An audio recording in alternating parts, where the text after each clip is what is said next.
কি হলে কাটলি নাপাম মই কাটলি লৈ যাই গলে গলে আৰু দুটা আনবা খাবি পাছে আনছো সৰুৰ মদগ্ৰস্ত অৱস্থা যেতিয়া সাগৰ দেৱদৈত্যই লগ লাগি সাগৰ মুঠিছিল আৰু সেই সময়ত সেই সাগৰ মথতে দুটা বস্তুৰ উৎপত্তি হৈছিল আমি সকলোৱে জানো বহুত উৎপত্তি হৈছিল কিন্তু বিশেষকৈ দুটা বস্তু এয়ে হৈছে অমৃত আৰু বিষ সাগৰ মথতে অমৃত আৰু বিষ উৎপত্তি হৈছিল আৰু সেই অমৃত আৰু বিষৰ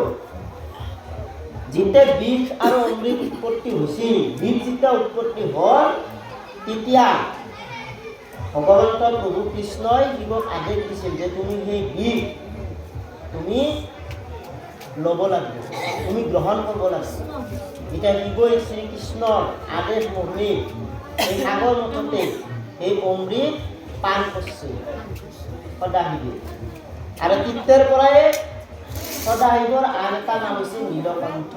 এই সাগৰত বিষ পান কৰি শিৱৰ নাম হৈছে নীলকণ্ঠ সেইকাৰণে শিৱৰ কণ্ঠ এতিয়াও নীলা বিষবিলাক শিৱই গোলত থৈ দিছিল গিলা নাই দিল্লীতো শিৱ নষ্ট হৈ যাব ধ্বংস হৈ যাব আৰু সেই সময়ত অমৃত উৎপত্তি হৈছে অমৃত কণ্ঠ হৰণ কৰি জগতৰ কল্যাণ সাধন কৰলা আৰু এই অমৃত যেতিয়া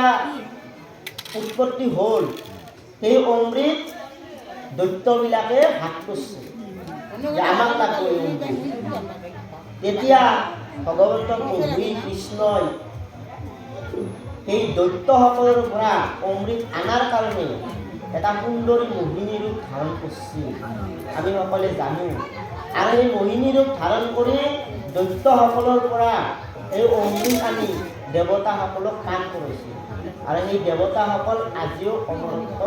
লাভ কৰিব পাৰিছিল ভগৱন্ত প্ৰভু সেই যি নাৰীৰ মায়া ভগৱন্ত প্ৰভু কৃষ্ণই যি সেই নাৰীৰ মায়া দিছিল সেই নাৰীৰ মায়া এনেহেন জগতমোহন ৰূপ ত্ৰৈলোক্য স্বৰ্গ মৰ্ত পাতালত এনেকুৱা ৰূপৱান কন্যা আৰু নাই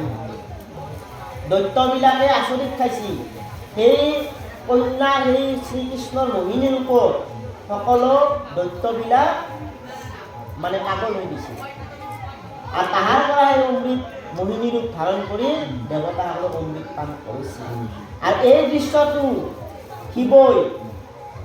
দেখা নাপালা ভগৱান কৃষ্ণই যি মোহিনী ৰূপ যি ধাৰণ কৰিছিল শুনলাহে কিন্তু দেখা নাপালা তেতিয়া শিৱই মনে মনে ভাবছিল যে সেই ভগৱন্ত প্ৰভু অনন্ত কোটি ব্ৰহ্মাণ্ডৰ অধিকাৰী তেওঁৰ সেই মোহিনী ৰূপ নাৰীৰ মায়া তুমি একবাৰ চাবা বিষ্ণু সেই বুলি কৈলাশৰ পৰা শিৱই বৃষভত উঠি পাৰ্বতীক লগত লৈ বৈকুণ্ঠ শ্ৰীকৃষ্ণৰ ওচৰলৈ গৈছিল আৰু যাই দূৰৰ পৰাই ভগৱন্ত প্ৰভু নাৰায়ণ অন্তৰ্যামী নাৰায়ণ তেওঁ গমে পাইছিল শিৱ আৰু পাৰ্বতী কি উদ্দেশ্য লৈ মোৰ ওচৰত আহিছিল এতিয়া শ্ৰীকৃষ্ণ হাঁহি মাৰি কৈছিল শিৱ তুমি কিয় আহিলা বোলে প্ৰভু বহুত ডাঙৰ ঘটনা দেখে একো নোখোজো তোমাক খালি মোৰ এটা অনুৰোধ বোলে কি যে তুমি যে সাগৰ মথতে যি মোহিনী ৰূপ ধাৰণ কৰিছিলা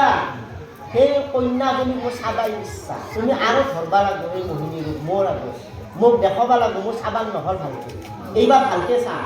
প্ৰভু কৃষ্ণ কৈছে তুমি চাবা নালাগে হাঁহি হাঁহি কৈছিল তুমি চালি তুমি মহা সেই হ'ব নাৰীৰ মায়া চাব নালাগে নাৰীৰ মায়া যদি চাইছ মায়াত কৰবা আৰু মায়াত কৰিলে তুমি লতি ঘটি হ'বা